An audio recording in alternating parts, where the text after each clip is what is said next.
रोमा, टीना, मीनू और रितु चारों की शादी एक ही घर में हुई है। चारों बहुएं एक साथ ही एक घर में रहती हैं। इन चारों की सास सुशीला जी बहुत समझदार और शांत स्वभाव की महिला हैं। लेकिन अपने चारों बेटों की शादी के बाद सुशीला का मात्र एक ही काम रह गया है कि चारों बहुओं में आपसी प्यार कैसे बढ़ाया जाए। एक दिन सुशीला के घर पर उसकी बहन आई। सुशीला, तू तो बहुत खुशकिस्मत है। तेरी चारों बहुएं बहुत सुंदर है और तेरा बहुत ख्याल भी रखती हैं। तुझे तो घर के काम की चिंता ही नहीं रहती होगी। अरे कहाँ जीजी, मुझे तो हर समय यही चिंता रहती है कि कहीं इन चारों में लड़ाई ना हो जाए। जब भी मुझे ऐसा लगता है कि इन चारों में बहस होने वाली है, मैं बात को संभाल लेती हूँ। ये बात तो सच है सुशीला। दुनिया सोचती है बहुएं आ जाने से घर की खुशियाँ आ जाती हैं, लेकिन ये भी सच है कि बहुएं आ जाने से सास के लिए जिम्मेदारी भी बढ़ जाती है। हर समय बस यही सोचते रहो कि कहीं लड़ाई ना हो जाए। ये दोनों बात कर ही रही थी कि अचानक रोमा और मीनू के लड़ने की आवाज आई। मैंने एक बार पोछा लगा दिया है तो मैं दोबारा नहीं लगाऊंगी। दोबारा पोछा तो तुम्हें लगाना पड़ेगा रोमा। तुमने इतना गंदा पोछा लगाया है, लग ही नहीं रहा कि घर की सफाई हुई है। बहुओं में इस तरह लड़ाई देखकर सुशीला की बहन घबरा गई और सुशीला को समझाने लगी। तेरी चारों बहुएं काम कम करती हैं और लड़ती ज्यादा है।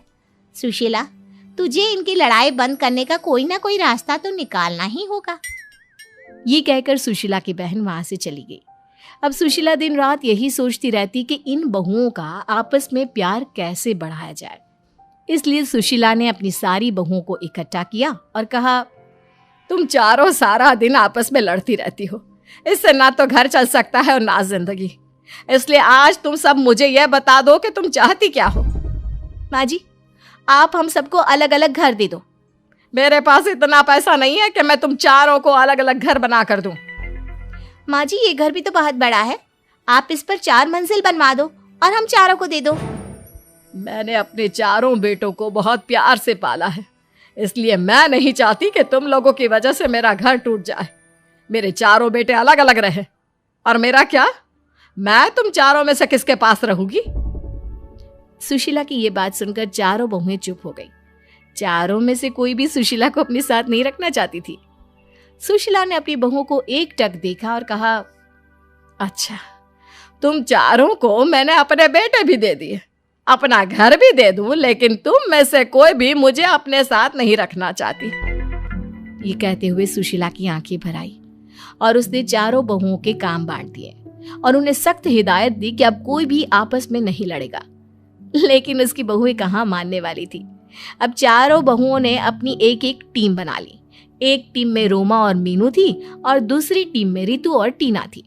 चारों आपस में लड़ती तो नहीं थी, लेकिन एक दूसरे की चुगली करने लगी थी। एक दिन रितु और टीना ने अपनी सास से कहा, माँ जी, आपको पता है रोमा 12 बजे से सो रही है। आज तो उसने सिर्फ घर की झाड़ू लगाई है, पोछा भी नहीं लगाया। हाँ माँ जी, आपने तो लड़ने के लिए मना किया है, इसलिए मैं मीनू से कुछ नहीं कहती। वो आज ही बाजार जाकर अपने लिए 3-3 साड़ियाँ लेकर आई है। अपने लिए 3 साड़ियाँ ले आई, लेकिन आपके लिए एक भी नहीं लेकर आई। रितु और टीना तो अपनी सास से चुगली करके चली गई। अब मीनू और रोमा की बारी थी। माँ जी, आपने रितु को सर पर ही चढ़ा रखा है। वो हमेशा रोटियां जला देती है। आपके बेटे भी बोल रहे थे कि रितु के हाथ की रोटियां अच्छी नहीं लगती। माँ जी, कल टीना ने सबके कपड़े धोए, मेरे नहीं धोए। मैं खाना बनाती हूँ तो सबके लिए बनाती हूँ ना।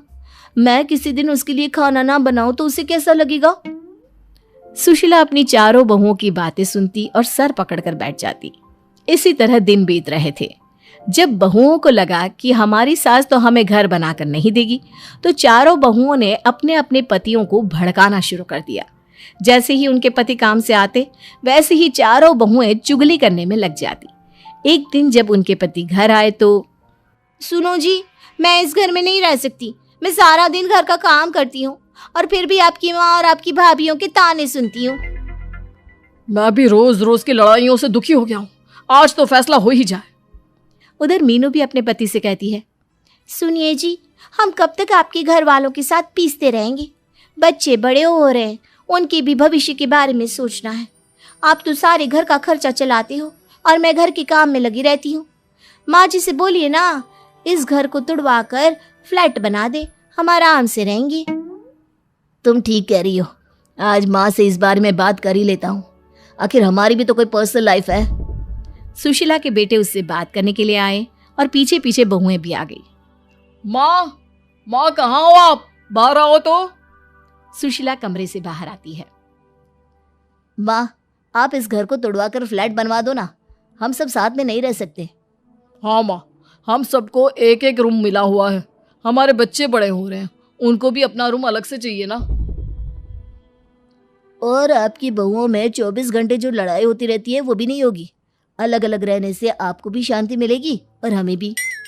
अच्छा, तुम्हारी पत्नियां ये घर तुड़वाने के लिए मुझे नहीं मना पाई तो मेरे बेटों को ही भड़का दिया। मैं इस घर को तुड़वाना नहीं चाहती। इस घर में तुम्हारे पिता की यादें हैं, तुम्हारा बचपन बीता है। तुम चारों अपनी पत्नियों को समझाने के बजाय मुझसे यह घर तुड़वाने के लिए बोल रहे हो। सुशीला ने अपने बेटों और बहुओं को बहुत समझाया, लेकिन कोई भी राजी नहीं हुआ और मजबूरी में सुशीला को अपना घर तुड़वाना ही पड़ा। जैसे जैसे हथौड़ा घर की दीवारों पर चोट कर रहा था, सुशीला को वो चोट अपने दिल पर महसूस हो रही थी। अब कुछ दिनों बाद उस पुराने घर की जगह एक आलीशान बिल्डिंग खड़ी थी। सुशीला ने अपने चारों बेटों और बहुओं को बुलाया और कहा, तुम चारों के फ्लैट बनकर तैयार हो गए हैं। अब तुम सब आराम से रह सकते हो। तुम अपने अपने परिवार के साथ खुश रहोगे, लेकिन मेरा परिवार तो तुम सब हो। तुम्हें अलग अलग जाता देख मुझे कितना दुख हो रहा है, कैसे बताऊं। माँ, आप कहाँ रहेंगी? मतलब कि आप हम में से किसके साथ रहेंगी? तुम फिक्र मत करो बेटा, तुम्हारी बूढ़ी माँ किसी पर भी बोझ नहीं बनेगी। पेंशन तो आती है मेरे पास, उससे मेरा गुजारा हो जाएगा। तुम चारों एक एक फ्लैट में रह लोगे तो ये नीचे का हिस्सा बचेगा, मैं वहीं रह लूंगी। चारों बेटे अपनी अपनी पत्नी और बच्चों को लेकर चले गए और आराम से रहने लगे। सुशीला पूरा दिन नीचे अकेली रहती और यही सोचती, मेरी बहुओं ने मेरे सारे बेटों को मुझसे छीन लिया। चारों में से कोई भी मेरे पास नहीं आता, लेकिन सभी दिन एक जैसे नहीं रहते। कल मेरी जगह मेरी बहुएं भी होंगी, तब देखती हूँ। सुशीला की चारों बहुएं अलग अलग फ्लैट में रहती हैं। एक दिन सुशीला के पास गांव से फोन आता है। सुशीला जी, कैसी हो आप? मैं हितेश बोल रहा हूँ, आपका भाई। मैं तो ठीक हूँ हितेश, तुम कैसे हो? बहुत दिनों के बाद फोन किया, सब ठीक तो है ना? हाँ जी, सब ठीक है।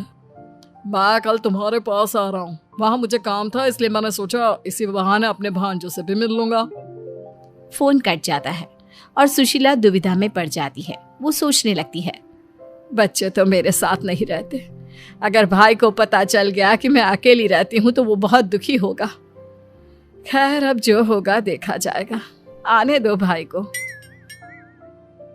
अगले दिन हितेश सुशीला के घर पहुंच जाता है। वो अपने भाई को देखकर बहुत खुश होती है और सोच में पड़ जाती है। सुशीला जी, क्या सोच रही हो? अरे कुछ नहीं, तुम बैठो, मैं तुम्हारे लिए कुछ खाने को लाती हूँ। जीजी, आप क्यों ला रही हो? खाना तो आपकी बहुएं लाएंगी, कहाँ गई वो? सुशीला ने हितेश को सारी बात बता दी। कलयुग आ गया है जीजी, कलयुग। 4 बेटों के होते माँ बेसहारा हो जाए, ये तो घोर कलयुग है। चलो मैं तुम्हारे बेटों से मिलकर आता हूँ। हितेश ऊपर चला जाता है तो देखता है कि सुशीला के बड़े बेटे को शराब पीने की आदत होती है, जो अब बहुत बढ़ चुकी है। उसके 2 बच्चे हैं। मामा जी, कैसे हो आप? और घर में सब ठीक है? बड़े दिन बाद आप मिलने आए। घर में तो सब ठीक है, तुम बताओ बेटा, कैसा चल रहा है यहाँ? सब कुछ ठीक है ना? इतने में उसका छोटा बेटा यानी कि सुशीला जी का पोता हितेश के पास आता है, जो लगभग 6 साल का था। हितेश उससे पूछता है, बेटा कौन सी क्लास में हो? मैं तो अभी केजी में हूँ नाना जी। अच्छा, बड़े होकर क्या बनोगे? मैं बड़ा होकर पापा की तरह शराबी बनूंगा। ये सुनकर सभी भौंचक के रह गए और रोमा फूट फूट कर रोने लगी और रोते रोते बोली, अगर मैं अलग ना होती तो ये इतनी शराब ना पीते।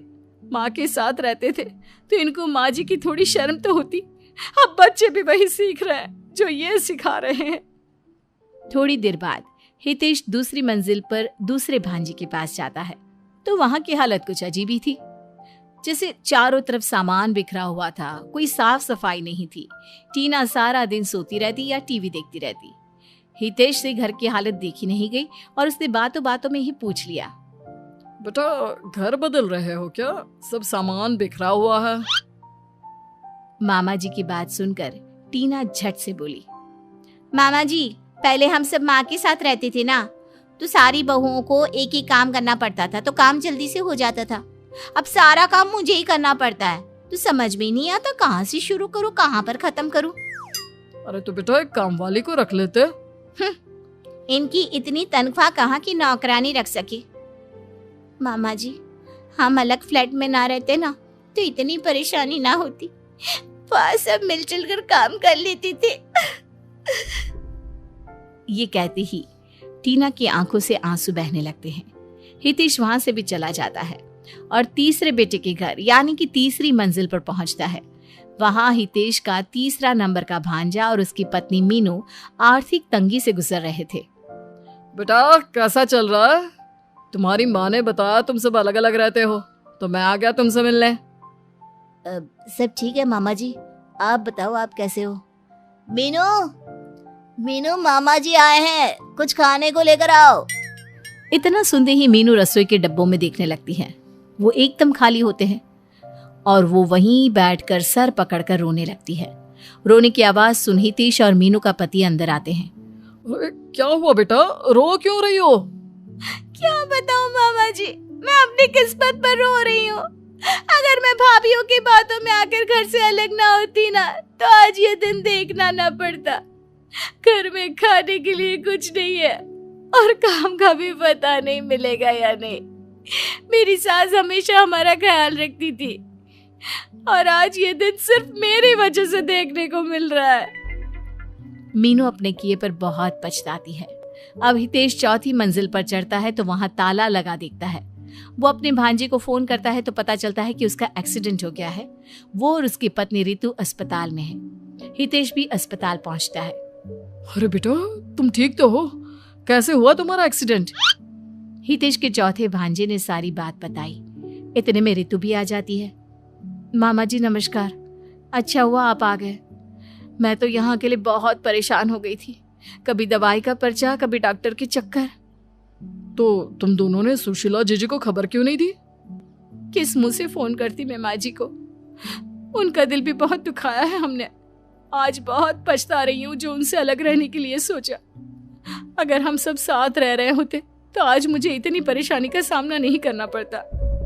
हितेश अपने तीनों भांजों और अपनी बहन सुशीला को खबर कर देता है और सभी अस्पताल में आते हैं। हितेश चारों भाइयों को एक दूसरे की परेशानी के बारे में बता देता है।